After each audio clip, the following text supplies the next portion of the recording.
Bismillahirrahmanirrahim. Assalamu alaikum hürmetli televizyon görgüçler. Dünyanın her qaysı yerlerindeki aziz milletim.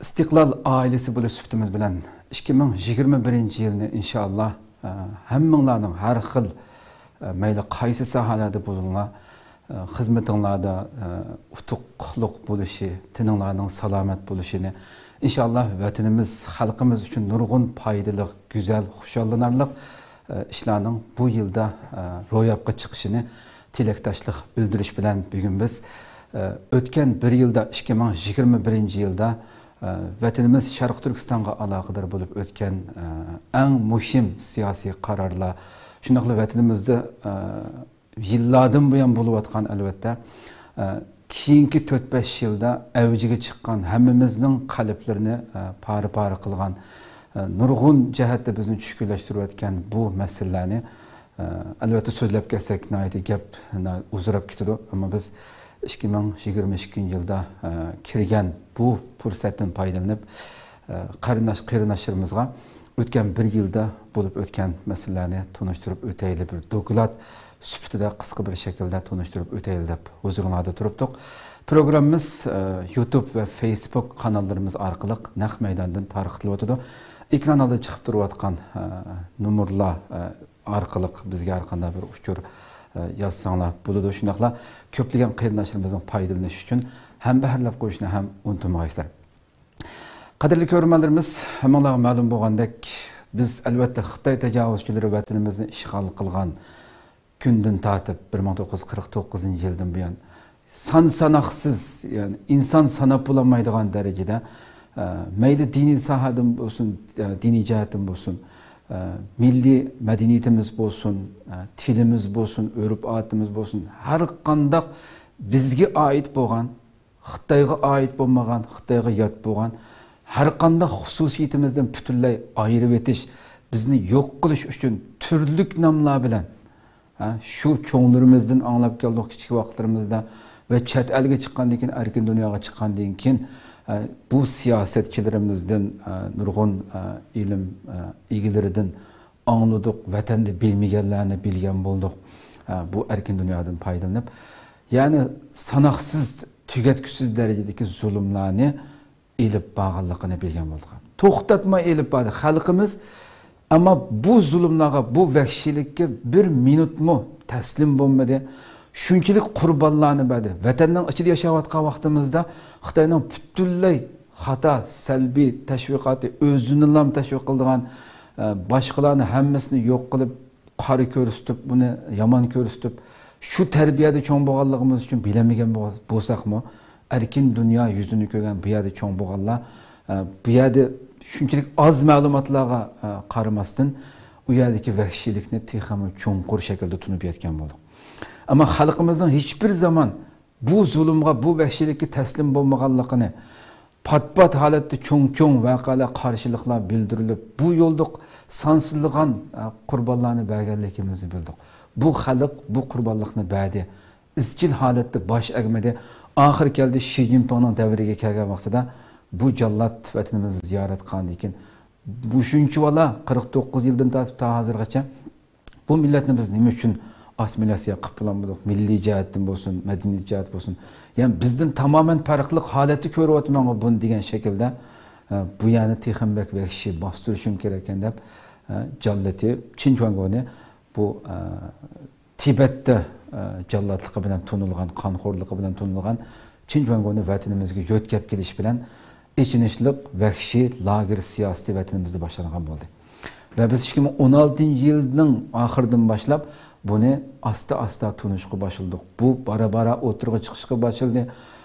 Nurg'un xalqimiz istiqlol ekranimizda eng tunji bo'lib partlagan sukut programmamiz bilan u lager siyosati o'tirib qo'yilgan bo'ldi. Xalqimiz uchuq oshkora Xitoyning bu jinoyatlarini oshkorlab maydonga chiqishi kerakligini tashviq qilgan bo'ldik va arqadan hech bir zaman to'xtamasdan bu maydonga tushib xalqimiz Xitoyning elib berayotgan vahshiy zulmlarini, o'zi boshdan kechirganlarni o'tirg'a qo'ygan bo'ldi. Dadil o'tirg'a chiqib oshkorlashga boshladi va bu ko'paygan siri, kuchaygan siri nima bo'ldi degan vaqtida oxiri bu jinoyatlar o'ttirg'i chiqib, bu tashviqotning kuchi bilan nüfuzluq axborotlarninki o'ttirg'i qo'yayotgan har bir dalil isbotliq narsalar Xitoyga besim paydo qilishga boshladi va bu keyingi necha yilda Xitoyga qarata nurg'unlagan jazolar, Xitoyga qarata berilgan jazo nimaları arkadan meydana kelishga boshladi. Albatta biz buni shu o'tgan yillarda mayli kundalik xabarlarimizda bo'lsin yoki maxsus shu sohadagi har xil sohalardagi mutaxassislarimizni taklif qilib har bir voqeaga suhbat qilib programmalarni o'rlashtirgan bo'ldik. Albatta ularning hammasini tilga bo'lishimiz mumkin emas, vaqtimiz yor bermaydi. Biz o'tgan yildagi bo'libmi oxirgi shu ciddi bu vahşi hatta bütün nüfuzluq devletler tarafından, teşkilatlar tarafından irqiy qirg'inchilik deb bekitilgandan keyin yuz bergan bir yil ichidagi umumiy siyosiy qarorlarni, muhim voqealiklarni bugun biz qisqa shaklda huzuringizga sunish uchun huzuringizda turibdik. Oldi bilan biz bir yillik shu vatanimizdagi eng ko'zga ko'ringan kun tartibida bo'lgan masalalarni so'zlab o'taylik. Mana bu Xitoyning elib berayotgan jinoyatlarninki masalan qarab boqaylik.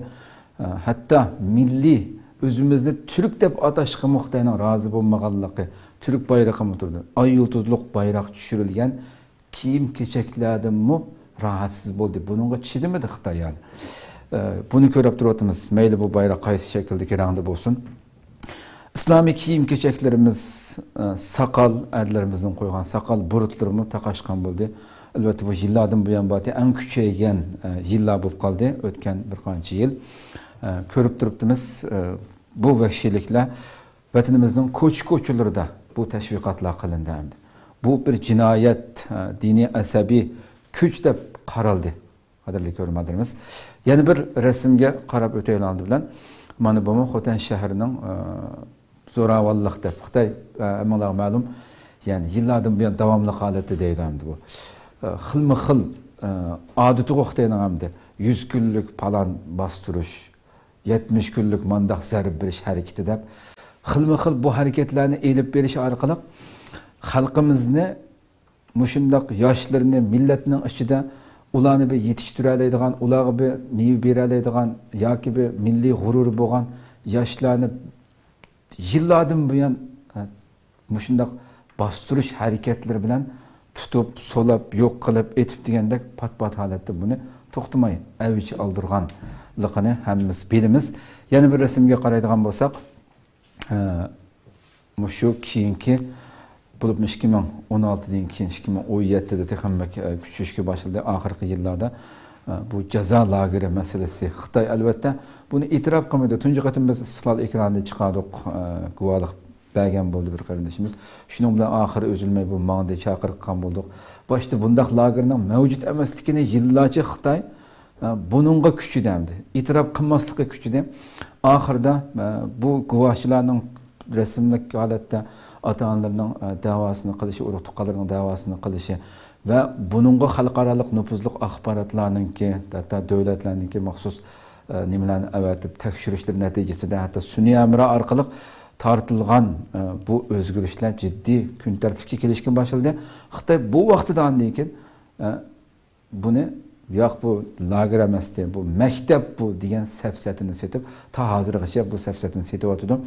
8-10 milyon xalqimiz mana bu shunday jazo lagerlarida qiyin qisloqda yashayotdi, ko'rib turibmiz mana bu shunday cho'ng kichik yosh hammaylar mana bu shunday ichinishli ko'rinishlar dünya kun tartibida eng kuchli birinchi numurda degandek har kuni har xil gazetlardan axborotlardan ko'rib turdik.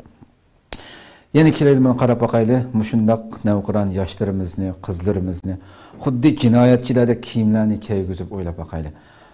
İçkiri Xitoyninki shu Xitoy o'lkalariga olib shu yerda ig'ir sharoitlarda intayin az maosh deyilsa agarda u buni biz 5-chi emgak kuchini ishga o'rlashtiramiz degan Xitoyning bu atalmish safsatasi bilan millionlarcha Xitoyni Sharq Turkistonimizga akab kech kunduz to'xtamay to'shish bilan birga bu yoshlarimizni o'zining mahallasini Uyg'urlarni azaytish, yo'q qilish, ularni osonlikqa tushirish, kerak kelmaydigan, jeni az qolgan degandek az sonli kishilarni qo'yib, bularni turkumlab holatda Xitoy o'lkalariga yo'tkigan ko'rinishlarningki birisi eng ko'p ko'rinishlar bo'lgan bo'ldi. Mana shunday jinoyatchilarga yo'tkilyapti.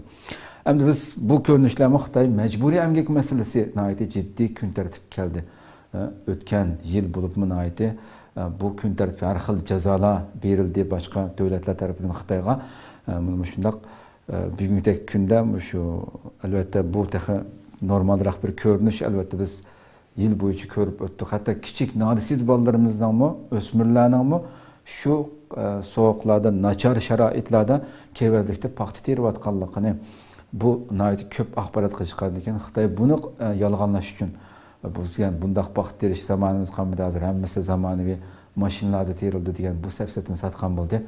Buni orqasida nurg'ulg'an jazolar berildi. Albatta biz programmaning davomida deymiz. Mecburi emgakning yana bir ko'rinishi kartinasi o'ylab boqaylik, Uyg'ur xalqininki tarixiy uzun yillik bizning non madaniyatimiz qon-qonimizni singib ketgan, har kunlik do'stligimizdan ayrilmaydigan bu non navoiylarni mana shunday minglagan navoiylarni o'ylab boqaylik. Lagerlardek shunday cho'ng yerlarni silib, buning ichiga butunlay shu hunarvanlarimizni o'zining halol kasb bilan tijoratini qilib qo'ymay, ularning hammasini yig'ib olib mushada uyg'ima bog'lab qo'ymay mushada xuddi qullardek ishiltib buni bir kasbga aylantirib Xitoy bularni az bir juz'iy bir maosh bilan yoki hatto beramdi bermamdi buni Alloh o'zi biladi. Chunki bular xuddi jinoyatchilik buning ichida Xitoy nimani buyursa shuni qildi. Bu kasbnimi, bu hunarnimi egallab olmoqda Xitoy hamdi. Yana majburiy emgakning ko'rinishidan birisi mana shunday qizlarimizni ichkari Xitoyning o'lkalariga ko'plab yo'tkash bilan Xitoyning zavodlarida ishlatilayotganligi buning natijasida nurg'ulg'an jazolar yurgizilgan bo'ldi. Hammalarga ma'lum, biz shu keyingi yillarda nihoyat ko'p xabari berilgan bo'ldi buningmi. Yana bir rasmni ko'rib o'taylik. Eng ichinishli yuraklarimizni pari-pari qilgan.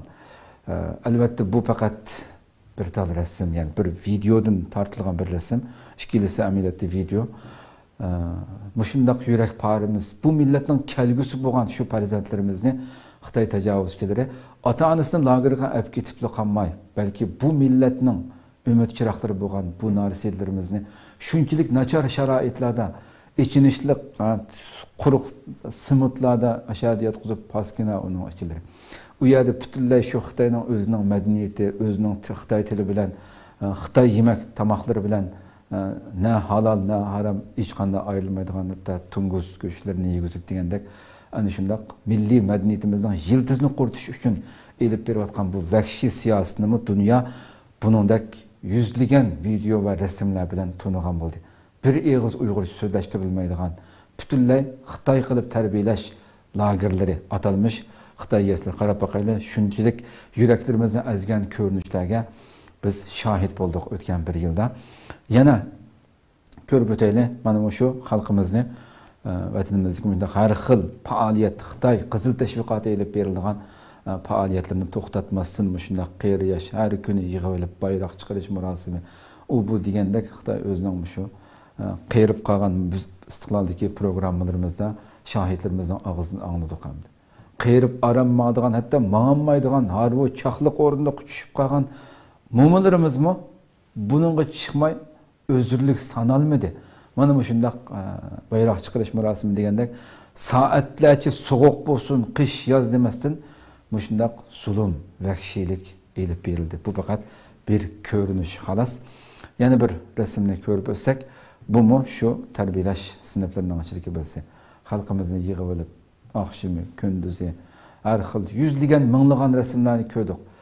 Keçileri bo'lsin, mahallada har xil sinflarni o'rlashtirib Xitoy tili o'rgatish yoki Xitoy Kommunist partiyasini tunishtiradigan qonun o'rgatdik degandek bu pastkashliklarni xalqimizga elib borgan bo'ldi, qadrli ko'rganlarimiz.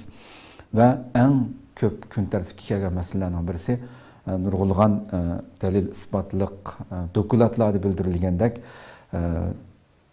milliy binokor shaklida selingan qurilishlarimiz, binalarimiz, shundaqla masjid, camilerimiz 16 mingdan ortiq camining chiqib etilganligi isbotlangan bo'ldi va chiqib etilib qolmasdan nurg'unlari chiqib etilmagan bo'lsa-mu Xitoylarningki har xil meyxana degandek yoki sayohatchilar sayohat qiladigan yerlarga o'zgartirilib tamoman ibodatga taqalganligini ko'rgan bo'ldik.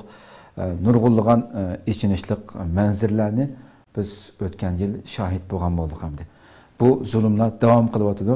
Shundaqla bu ko'rinishmi eng ko'p tilga ilingan xalqimizning, ya'ni har qanday bir millatning, bir musulmon bir millatning ichida dindar kishilar, diniy olim deb qaralgan bu kishilarga hurmati, bularningki bir suri haybati bo'lganligi hammamizga ma'lum.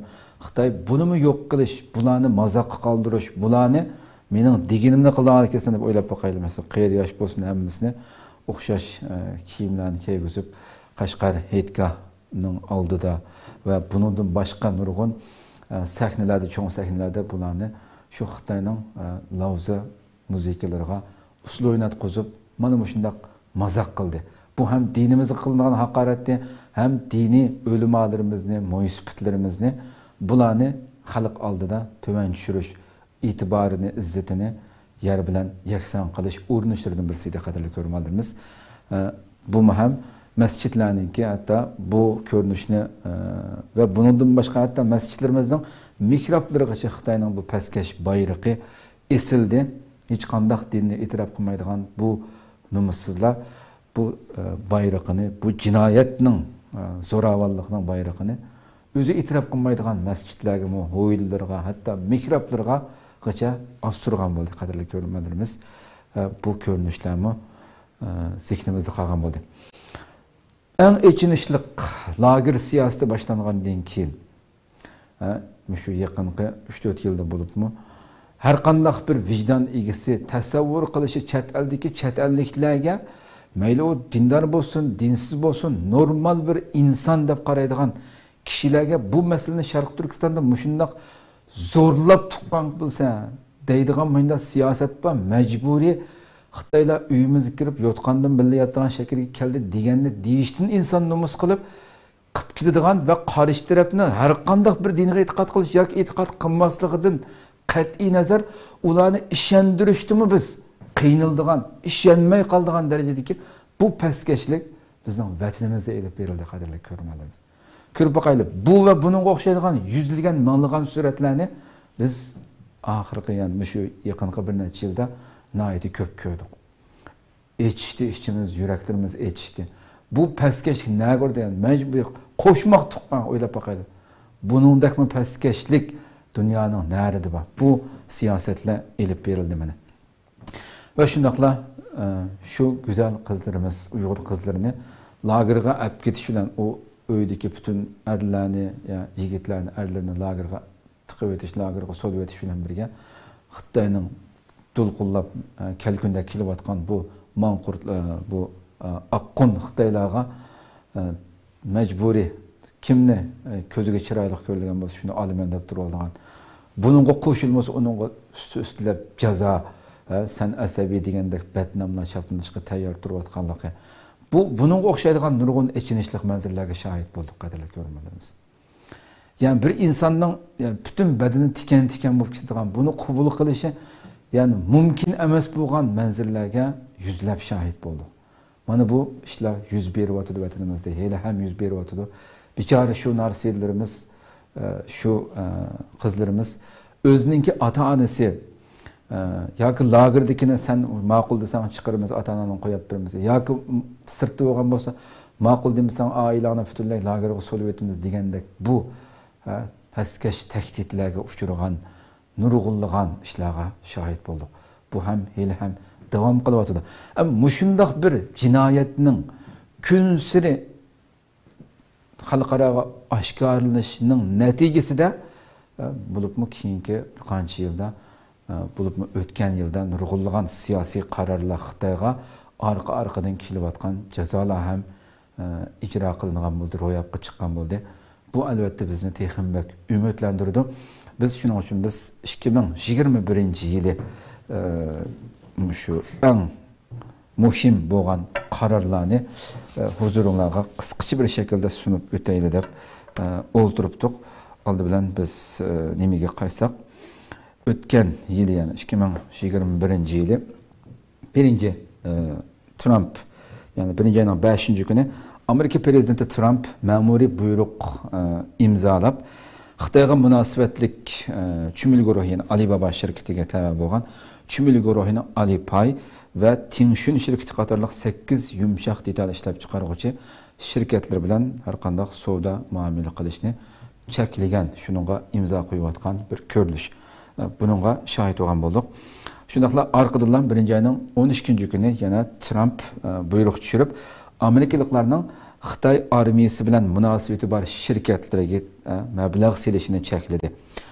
Bu buyruqqa binoan New York aksiya bozori Xitoyning 3 telegraf shirkatining New York aksiya bozoridan chekindiganligini e'lon qilgan bo'ldi. O shirkatlar bo'lsa Xitoy ko'chma xabarlashish shirkati, shundaqla Xitoy birlashma xabarlashish shirkati va Xitoy telegraf shirkatidan iborat 3 shirkat edi. Xo'sh, kelayotganda biz shu Mike Pompeo bu 1.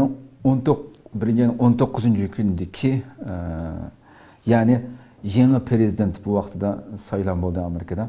Joe Biden saylanib yeni prezident vazifasiga o'tirishga bir kun qolganda Amerika tashqi ishlar ministri Mike Pompeo Xitoyning Uyg'urlarni bostirishini, Sharq Turkistonda elib berayotgan bu jinoyatlarni irqiy qirg'inchilik va insoniyatga qarshi jinoyat deb bekitganligini e'lon qilib jakarlagan kun bo'ldi.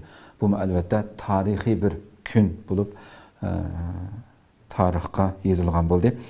Xo'sh, kelaylik biz 22. kuniga Kanada parlamenti to'liq ovoz bilan Xitoyning Sharq Turkistonda yurgizayotgan terror siyosatini irqiy qirg'inchilik deb bekitdi, qadrli ko'ruvchilarimiz. Xo'sh, orqadan Gollandiya parlamenti 25. kuni Gollandiya Xitoyning Sharq Turkistonda ijro qilayotgan, biz yuqorida nihoyat az bir qismini anglatdik. Shuncha shu jinoyatlar sababidan bu jinoiy qilmishlarni irqiy qirg'inchilik deb e'tirof qildi. Va buning bilan Gollandiya Yevropa davlatlari ichida tunji bo'lib Xitoyning bostirishlarini irqiy qirg'inchilik deb bekitgan davlat bo'lib qoldi Gollandiya.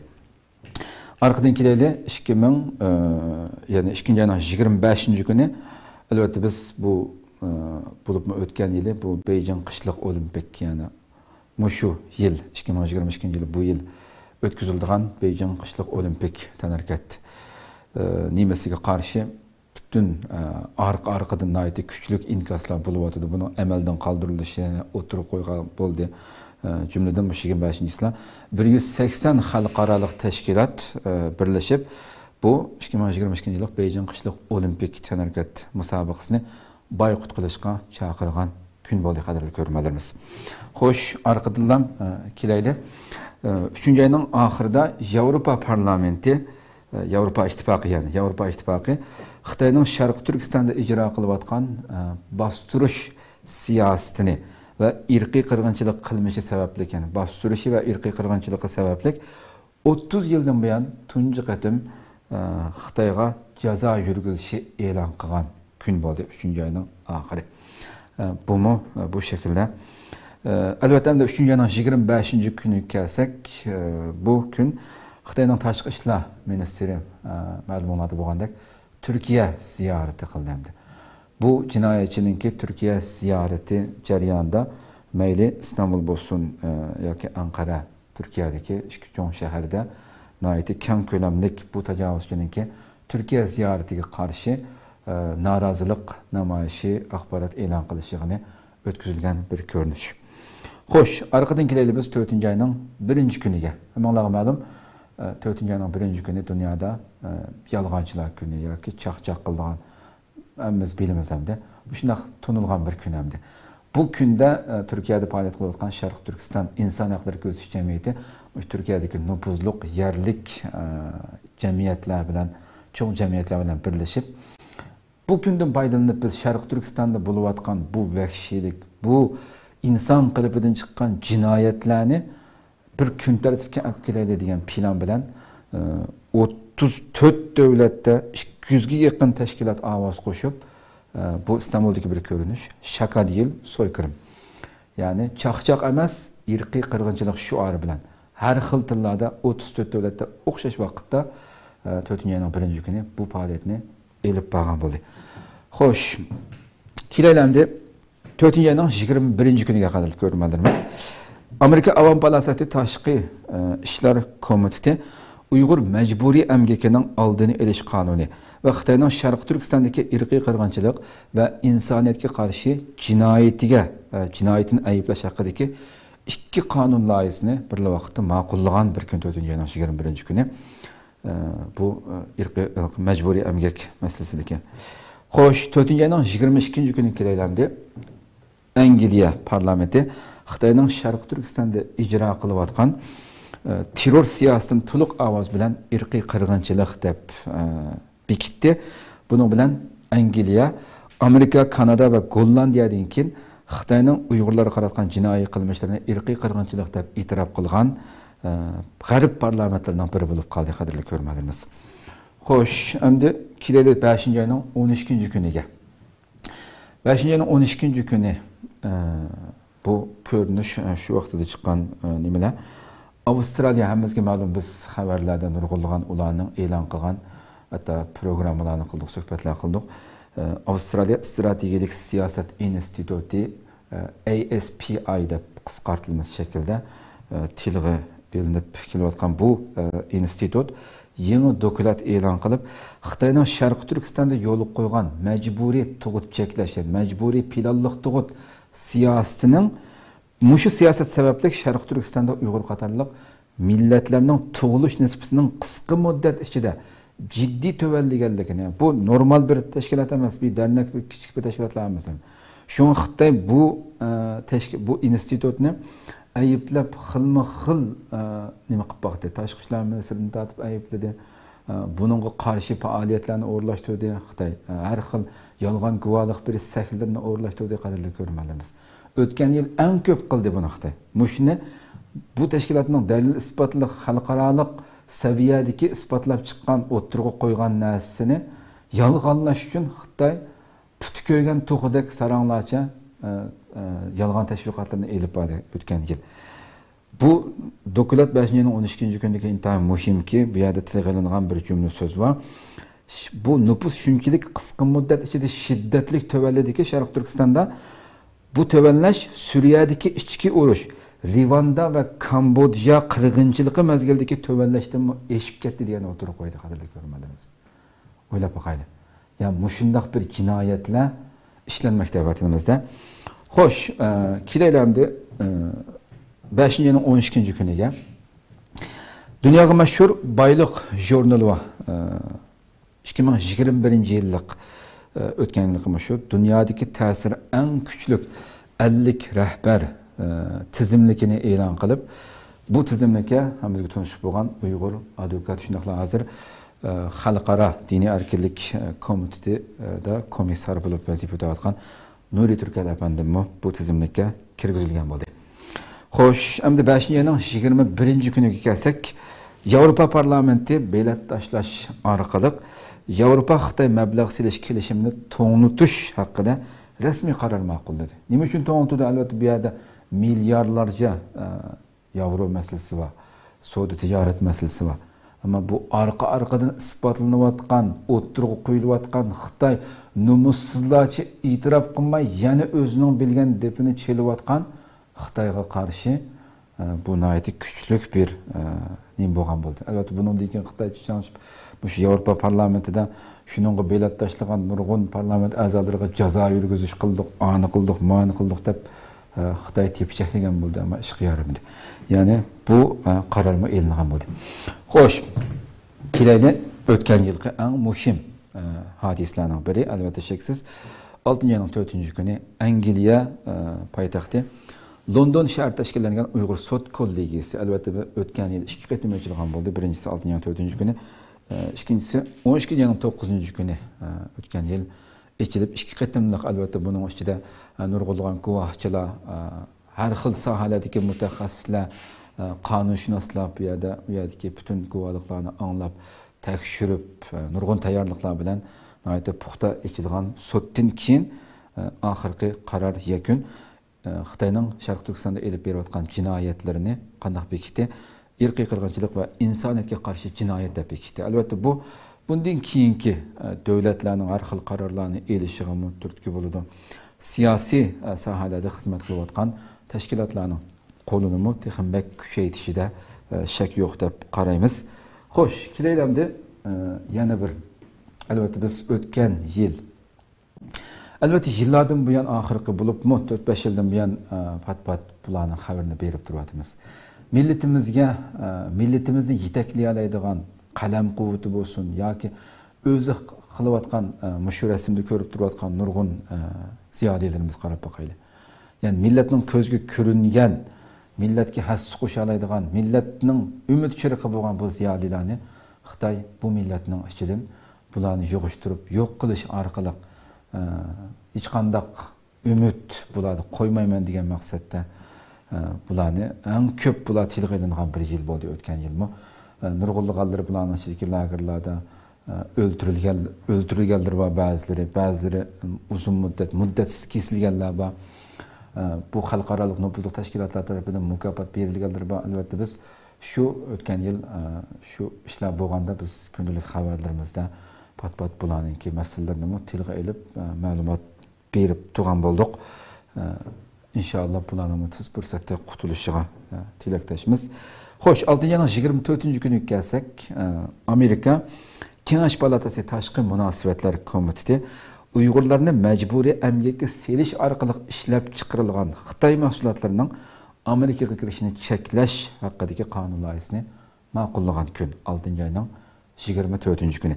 Albatta buni biz shu kun ham xabarimizdan ba'di hammalar tanishib bo'lgan Uyg'ur davomliq Uyg'ur masalasidan oid kuchli parlamentda so'z qilib kelayotgan har xil qonun loyihasini o'tirib qo'yayotgan Cumhuriyetçiler Partisi Kengash palata a'zosi Marco Rubio va Demokratlar Partisining Kengash palata a'zosi Jeff Merkli bu ikkisi o'tirib qo'yganda birlikda shu Uyg'ur majburiy emgakining oldini olish qonunini bu tasdiqlangan bo'ldi. Albatta bu ikkisi ham emas, bu ikkisi bosh bo'lib o'tirib qo'ygan bilan har ikki Amerikadagi siyosat sahnasidagi Cumhuriyetçiler va Demokratlar Partisining 51 Kengash palata a'zosi bu loyihani qo'llab ovoz bergan bo'ldi. Shuning keyinidan majburiy emgak bilan ishlab chiqarilgan mallar Amerikaga kirish cheklangan bo'ldi. Suratni ko'rayotganlar Amerika savdo ministri Gina Raimondo. Xo'sh, kelaylik endi 7-oyning 24-kuniga. Albatta yaqinda bir qancha yil burun qurilgan bo'lsa-mu, nihoyatda kuchli xizmatlarni qilayotgan Sharq Turkiston inson haqlarini ko'z tutish jamiyati. Biz albatta uning mas'ullari bilan suhbat elib qilayotgan faoliyatlarni istiqlolimizda tanishtirgan bo'ldik, huzuringizga sungan bo'ldik. 7-oyning 24-kuni 2017-yilda yuz bergan Misrdagi Uyg'ur o'quvchilarining tutqun qilish masalasi haqida maxsus bir dokument e'lon qilgan bo'ldi bu tashkilotmi. Bütün dalil isbotlar bilan ularningki oilasi bilan ko'rishish, xalqaro saviyada dokument e'lon qilib kelyapti. Bularningki bundan boshqa nurg'unlagan dokument e'lon qilganligini maxsus biz programmamizda tilga olgan bo'ldik. Nihoyatda kuchli xizmatlarni qilyapti. Xo'sh, kelaylamda 8-oyning 2-kuniga Amerika Avam palatasi dunyoga balo bo'lgan Xitoy virusini albatta biz boshdan kechiryapmiz. 2020-yili 1-oyning 13-kuni tunji bo'lib Xitoyning Wuhan shahrida payqaldi bu necis virus. Shuningdan buyon mana hozir bir qancha kundan keyin dal 2 yil to'lgan bo'ldi hamdi. İnsaniyat tarixida ko'rib baxmagan nurg'un fojialarga, nurg'unlagan ekinishlik manzillarga shohid bo'ldik. Nurg'unlagan sohalar vayron bo'ldi 2 yil jarayonida. Nurg'unlagan iqtisodiy, nurg'unlagan jonlar ketdi bu yo'lda. Mana shunday bir necis bir virus Xitoydan tarqalib insoniyatga balo bo'lishga davom qilyapti. 8-oyning 2-kuni Amerika Avam palatasi Xitoy xizmat guruhi Xitoy virusining manbasi haqida dokumentning yangilangan nusxasini e'lon qildi.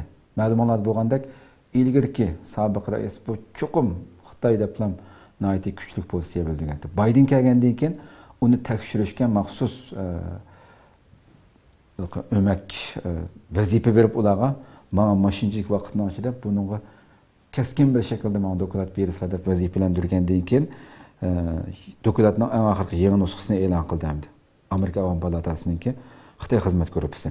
Bu dokumentda Wuhan tadqiqot, ya'ni Wuhan virus tadqiqot markazining Xitoy virusining tarqalish manbasi ekanligi ko'rsatildi. Bu kun yangi bir shaklda 8-2 kuni bu narsa berilgan bo'ldi. O'ylab boqaylik. Ya'ni 2 yil harpisida turibdi Xitoy virusi maydonga kelgani. Men programmaga kirishdan burun taxayli qaradim. Eng orqa sonliq ma'lumot qarasak, mana hozirgacha dunyo miqyosida 5 million 496.728 jon hayot inson o'lib bo'lgan gap hozirgacha. Faqat Turkiyada 83.231 kishi hayotini ayirgan. Ve hozir dunyo omikron nusxasi buning balasini boshdan kechiryapti. Kunlik yuqumlanayotganlarning soni aslab eshiyotidim, nurg'ulg'an tadbirlar elinyapti. Bu baladan da insaniyet qutulğun yok. Rabbimden inşallah bütün insaniyetin bu vahşi Xitoy virusini bir gün burun bosunu kötürüp etişini, ilgiriki tinch kunlarga qaytishimizni tilaymiz albatta. Xo'sh, endi ekranimizdagi shaxs menlar tunish bo'lib ketdi. Biz xabarlarimizda, programmalarımızda nurg'un qatim tilga olib kelamiz. Xitoyning ham ko'ziga qadalgan bir düşman. Germaniyalik tadqiqotchi Adrian Zenz efendi. Xitoy buni hatta o'zininki jazolangan shaxslarning nimasi kirdi. Xitoy davomli pat-pat buni siz tilga olingan vaqtida Xitoy tashqi ishlar ministri so'zchisi g'ingshpaqida davomli holatda chiqib, bu noiti dalil isbotli holatda. Xitoy o'zi e'lon qilgan materiallarga asoslanib turib, Xitoyninki maxfiy hujjatlarni tadqiq qilib turib, bütün dalil isbotlab o'ttirib qo'ygan narsa Xitoyni chichanishga davom qilmoqda. Bu 24 avgust ya'ni o'tgan yil bir yangi dokument e'lon qilib 2040-yilgacha 4,5 million Uyg'ur nufusining yo'qolganligi haqida mo'ljalini sonliq ma'lumotlar orqali o'tirib qo'ydi qadrli ko'ruvchilarimiz. Nihoyat qo'rqinchli bir ish inshaalloh ro'yobga chiqmas. Ve arkadan yana 11 ayının 30. günü Adrian Zenz yana Xitoy rejimining Sharq Turkistondagi irqiy qirg'inchilik siyosatiga aloqador Xitoy nihoyatda jiddiy mutlaq maxfiy degan dokumentini butunlay dunyo yuzi bilan ko'rishtirgan bo'ldi. Butunlay Xitoyninki maxfiy hujjatini o'tirib qo'ygan bo'ldi. Qandaq bir jinoyatlarni ishlayotganligini nihoyatda albatta jiddiy kun tartibga shu vaqtlarda nüfuzluq axborotlar orqali. Xo'sh, endi kelayli. Albatta bu o'tgan yil 2021-yili muhojirat hayotimizda yuz bergan eng chong ishlarning biri deb qarayman. 9-26 kuni Kanadada yashayotgan xalqimiz u yerda tunji bo'lib bir cherkovni setib olib Uyg'ur masjidining ochilish murosimi o'tkazilgan bo'ldi. Bu albatta bu yerda farzandlarimizga dini, milliy urf-odatlarimiz o'rgatilgan, har xil faoliyatlarimiz elib berilgan bir sorun hazırlangan bo'ldi. Nihoyat güzel bir şekilde Uyg'ur İslam ve Medeniyet Merkezi deb nom qo'yildi bu yerga. Bu bir xayrlik ishlarning birisi deb qarayman. Kelaylamda navbatdagi bu ikki maxluqqa hammamiz bularning chiroyidan yo'q ketdik albatta. Yillardan buyon Xitoyning g'alchiligini qilayotgan Xitoyning qo'rchoq amaldorlari 9-30 kuni atalmış qo'rchoq rais Shuhrat Zokirninki vazifasidan istifa berilganligi bildirildi. Albatta bu istifa bermaydi o'zi xohlab, shu xo'jayinlari sizning vazifang g'alchiliging bugun mushakagacha tugidi, endi asta chekin degandan shundoq e'lon qilindi da albatta buning orqasida parda orqasida nimalarning bo'lganligini Alloh bildi albatta. Buning o'rniga uning muavini Erkin Tunyaz muvaqqat rais bo'lib saylangan bo'ldi hamdi. Erkin Tunyazni albatta shu keyingi yillarda xalqimiz biz xabarlarimizda chiqatilmadi. Xitoy akalari, Xitoy xo'jayinlari buni pat-pat yig'inlarga, xalqaro BDT'da o'tkazilgan yig'inlarga chiqib bu mana Uyg'urlar mendaq rahat yashayapti deb buning og'zidan so'zlatish orqali xalqaroni aldiya olaymizmiki deb ham xiyolni qilib buni chiqib so'zlatgan bo'ldi. U yerdagi o'z xalqi tortayotgan bütün milleti Uyghur olgan bilen özünün Uygurluğundan numus kılgan, özünü Xitay dep qaraydigan bir mahluk ekanligi onun maqalalardan bilinip durdu.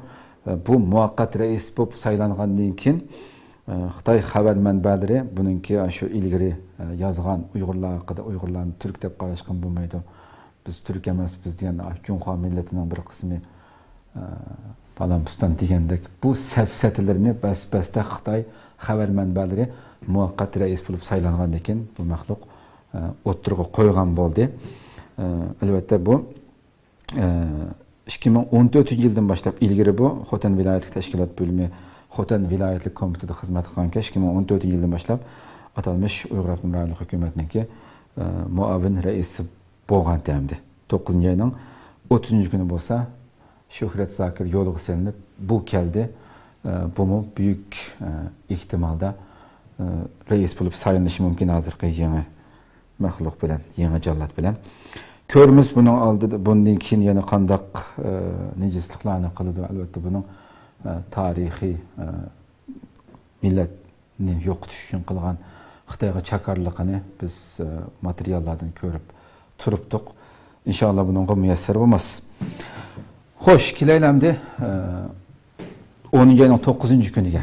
Albatta yillardan buyon xalqaradagi muhtaç dünya chet eldagi xalqimiz bildirildi. Turkiyada Sharq Turkiston Ma'rif va hamkorlik jamiyati tarafidan o'tkazilib kelayotgan Dünya Sharq Turkistonliklar qarindoshlik uchrashish yig'ini o'tkazilib keldi. Bu yil 13-qitimliqi bu o'tkazilgan hem 4-navbatlik Sharq Turkiston Milliy Birlik Shurasi bu yil faoliyatini Kosova'nınki Sarajevo shahrida o'tkazgan bo'ldi. Bu yig'inga dunyoning har qaysi joylaridan 40 dan ortiq tashkilotning vakillari, akademiklar, jamoat arboblari, shundaqla axborotchilar, shundaqla Kosova'nınki davlat arboblari qatnashgan bir shaklda muvaffaqiyatli bir yig'in bo'lib oxirlashdi. Albatta bu davoyimizga nihoyatda kuchli ufuqlarni, yangi yo'llarni ochqisi deb qaraymiz. Xo'sh, 21-kuniga kelsak, Sin orqali o'tkazilgan BDT kishilik huquq kengashining alohida yig'inida Amerika qatorliq, ya'ni Turkiyami va Amerika Turkiya boshliq 43 davlat birlashma bayonot e'lon qilib, Xitoyning Sharq Turkistondagi bostirishlarni qattiq aybladi va Sharq Turkistonga cheklimasiz kirib bu yerda tekshirishimiz kerak degan talabni qo'ydi. Albatta bu 43 davlat birlashib qilgan, undan burunmi qilgan va bu Birleşken Devletler Teşkilatı'nınki reislerimiz davamlıq devatı da Xitay'ın talep kılıvatı da biz tekşirişimiz gerek, bunun yol koyduk. Xitay bu sefsetsin situatı da biz Türkistan'a karşılığımız deydi. Ama lakin perde arqısı nurgun üyedeki şartlar, anda qılsan deyendik. Cinayetleri özünün qo'sqının ağırışı boğaşqa, hazırgacha bu ro'yobga texi chiqmadi. Bu ciddi talepler buluvatıdı. Xo'sh, kelaylamdi. Ötken yıl bo'lib o'tgan eng muhim ishlarning biri 11-12-kuni, ya'ni biz dunyoning har qaysi joylaridagi xalqimiz Cumhuriyet bayramımız, iki cumhuriyetimizningki qurilgan kunni har xil faoliyatlar bilan xotirlayotgan kunda Türkiye İstanbul shahrida bu Türk Cumhuriyetlarininki rahbarlari yig'ilib Türk davlatlari asli bu kengash, Türk kengash deb bundan burunqi yillarda töven seviyedeki, biraz töven seviyedekiler yığılgan bolsa, bu qitim rasmi yuqori darajalik rahbarlar bir araya kelib bu tashkilotning ismini Türk Devletleri Teşkilatı deb o'zgartgan bo'ldi. Albatta bu rasmiy e'lon qilingandan keyin Xitoydan tortib, Xitoyning mutaxassislaridan tortib buningki kelgusininki xatarlik bo'lganligi bu Türklarni mishqa birlashib ketdi degandek bu har xil analizlar o'tirib qo'yilgan bo'ldi. Bizning milletimiz, vatanimiz uchun nurg'un yaxshi ishlarning ro'yobga chiqishiga tilakdoshmiz.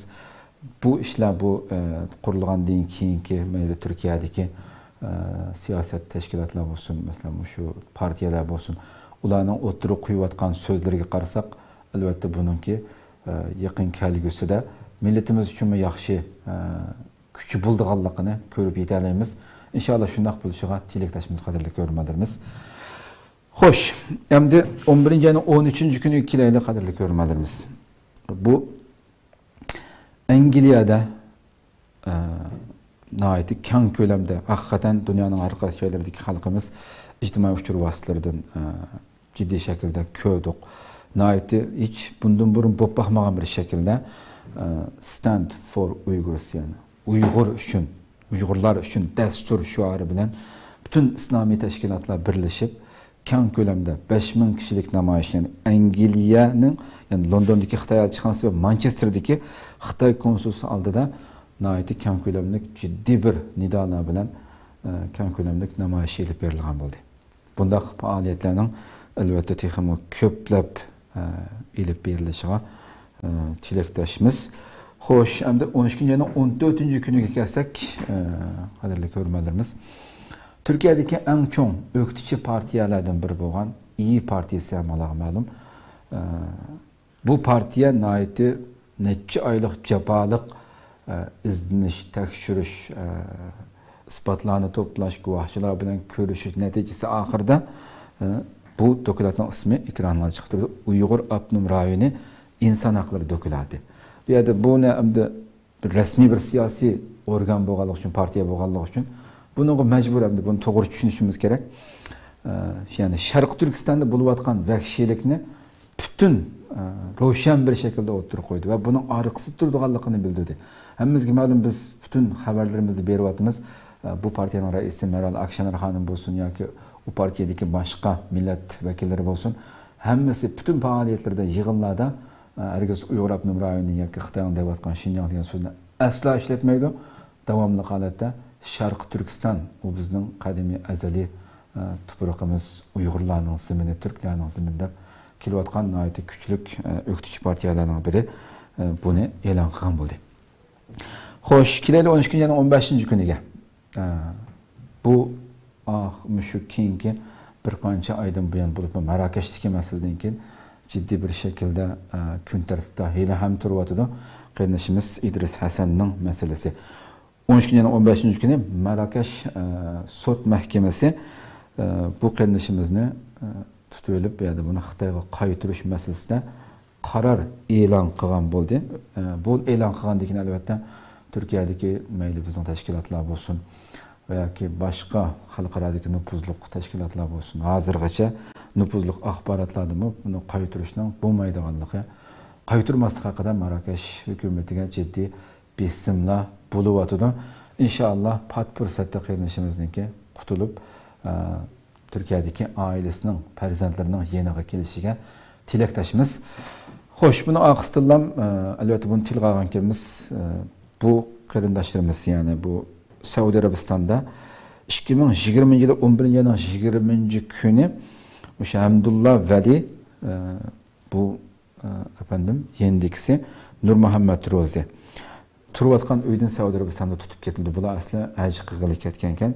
Shu tutilib ketgan bile o'tgan yil albatta 2021 yil biz bir qancha qatim xabarlarimizda bergan bo'ldik. Bularninki shunday haqsiz tutilib ketganligi haqida. Buningmi yo'llar mengilyotdi, ammo lekin biz bugun anglagan xabarimizda Saudiya Arabiston hukumati 3-yanvar kuni bu ikki aylanga bizlarni Xitoyga qaytarib beramiz, o'tkazib beramiz deb xabar qilganligini Turkiyadagi ailesini anglagan bo'ldik. Bugun ijtimoiy uçur vasıtalarida ham xabarimizdan berdik. Bu Hamdullah efendimninki, qizininki bütün tashkilotlarni, xalqarodagi inson huquq tashkilotlarini, davlatlarni bu dadasini qutqizish, bularni qutqizish uchun chaqiriq qilganligini ko'rgan bo'ldik. Inshaalloh bu ikkilan va yuqoridagi qarindoshimiz İdris Hasan hammasininki pat fursatda bularning qo'ldan qutulib ozodlikqa erishishiga tilakdoshmiz. Xo'sh, kelaylamda bu Xitoyninki jinoyatlaridan yana bir eng yaqinda ijtimoiy uçur vasıtalarida qisqa bir video shaklida tushgandan keyin butun dunyoga keng tarqalgan bo'ldi. Ya'ni Xitoyning dinimizga bo'lgan o'chmanligi, yurikidan boyliqi nejisligini isbotlagan bir ko'rinish hamdi. Bu bir oshxonaniki yani pol, yani kishini xishla yotqizilgan polga kalima tavhid, yani musulmonlarning eng muqaddas tavhid kalimasini ve ayetler Allah sözleri yazılgan bu narsalarni shu pol xish şeklinde aşxanaga yatqizilgan. Xitoyning bu videoda asli ko'rinib turdi. Videoni ko'rmaganlar bo'lmasa kerak. Mana Xitoyning puti va aşxananing ichidagi bir ko'rinish hamdi.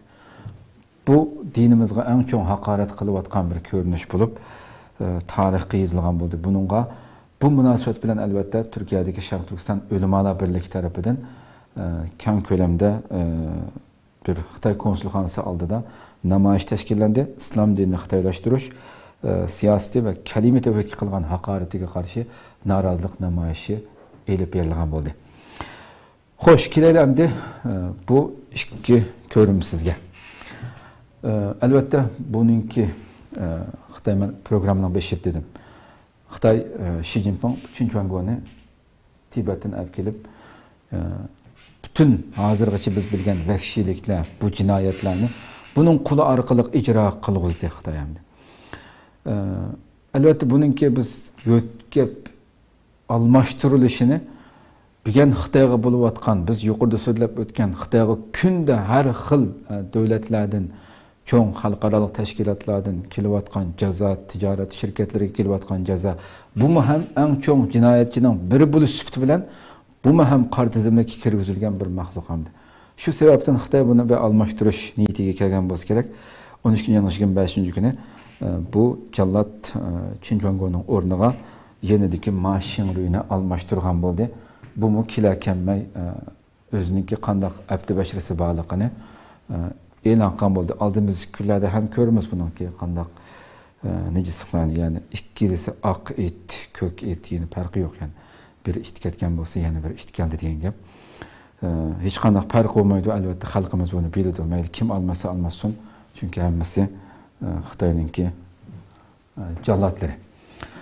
İnşallah bularninki nejis niyatiga Rabbim yetkazmaydiganligiga ishonamiz. Shuningga ko'ra harakat qilamiz, tirishimiz va bu jinoyatlar hargiz javobsiz qolmaydi deb qaraymiz. Xo'sh, endi oxirga kelsak, bu yil biz 2022-yilda turibdik. Bu o'tkazilmoqchi bo'lgan Xitoy qishliq olimpik tanarakat musobaqasi.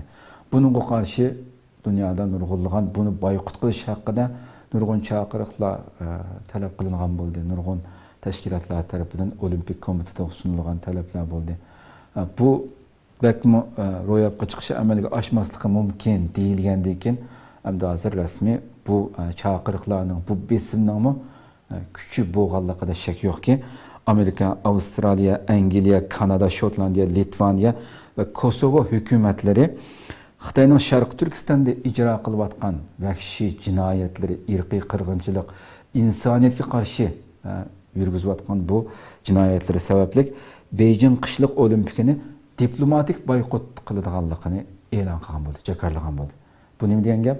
Ya'ni mening tanarkatchim ketalishi mumkin, qatnashishi mumkin, ama davlatni temsil, hukumatni temsil rasmiy bir şekilde hech qanday birsimiz bormaymiz. Chunki sen bundaq jinoyatlarni ishlayapsan deb buningga bir ifoda bildirgan bo'ldi. Nihoyatda bir kuchli bir ifoda aslida.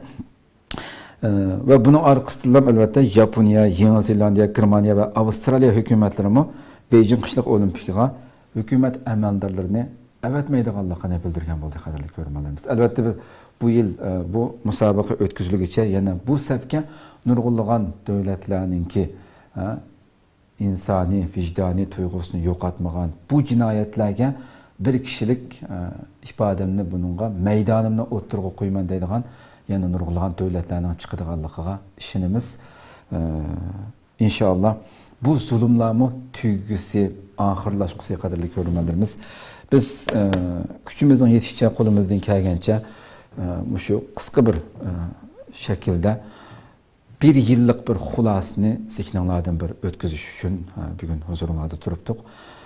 İnşallah barliq kuchimiz bilan inşallah bu yilni nurg'unlagan millatimiz haqiqiy chin yuragidan xushallikni oladigan, chehriga yuragi xushallikni his qilgan shaklda huzurliq bir nurg'unlagan xushallik xabarlarni millatimizning taqdiriga munosabatlik nurg'unlagan go'zal ishlarninki voqeliklarning bu yilda sodir bo'lishini ham biz bu ekranimizda sizlarni xushal qiladigan shunday xabarlarni berishga umidvorimiz. Shuning shuningga tilakdosh bo'lamiz, umid qilamiz va shunday bo'lishini Rabbimdan tuvanchilik bilan so'raymiz.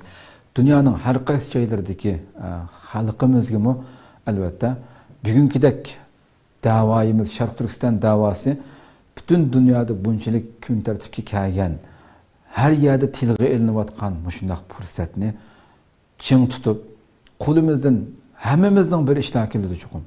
Yani qo'limizdan hech birimiz mening qo'limdan ish kelmaydi demaymiz, deyolmaymiz bugan yani. Her birimizning yonchiqidagi telefonmi bugan kuchli bir qoral amaliyotni bilsak. Her xil nurg'un davlatlar xilma-xil dunyoda, har xil davlatlarda xilma-xil saviyada yashayapmiz. Shu bir kishilik hassimizni qo'shib, Xitoyning jinoyatlarini oshkorlaydigan, Xitoyni dunyoda rezil qiladigan, Xitoyning qilayotgan bu abdi basharasini aytib beradigan ishlarni eng oddiysi shunchalik ishlar bilan qila olamiz, o'tirg'i qo'ya olamiz, bildira olamiz va har xil yuqori saviyada qila oladigan nurg'un xalqimizmi chuqum bu millatni qutuldirish bir kun burun bo'lsa-mu şu güzel kunlarga bir arzu, biz arzu qilgan şu kunlarga yetish uchun bir kishilik hassimizni qo'shishimiz milliy, vijdoniy, diniy majburiyatimiz deb qaraymiz, qadrli ko'rganlarimiz. Mushundaq bir tuyg'uga kelgan vaqtimizda ondan biz umid qilgan o kunlar texmi tez kelgusi deb keldiganligiga shak yo'q buningki. Chunki harakat qilganga Rabbim berdi-ku. Harakat qilganga, tirishchanligini ko'rsatganga, mening tirishchanligim mushakagacha ey Rabbim. Men mushunchilik qila oldim bu millat uchun, oilam uchun, dinim uchun, aziz vatanim uchun mushunchilik qila oldim. Sen bunu bereketlendirib bergan, bunun natijasini chiqarib bergan deb bizdan bir harakatni ko'rgan vaqtida uning hassilab mevasini chiqaruvchi bizning Rabbimiz var. Biz aldı bilan tirishchanlikni ko'rsataylikki, uning mevasini yeydigan kunimiz texmi baldur kelsin. Bu umidda, bu tilakda inşallah Rabbim ömür verse, yani bir qatimliq suhbatda ko'rishguncha aman bo'lg'aysizlar. Assalomu alaykum va rahmatullohi taala va barakatuh.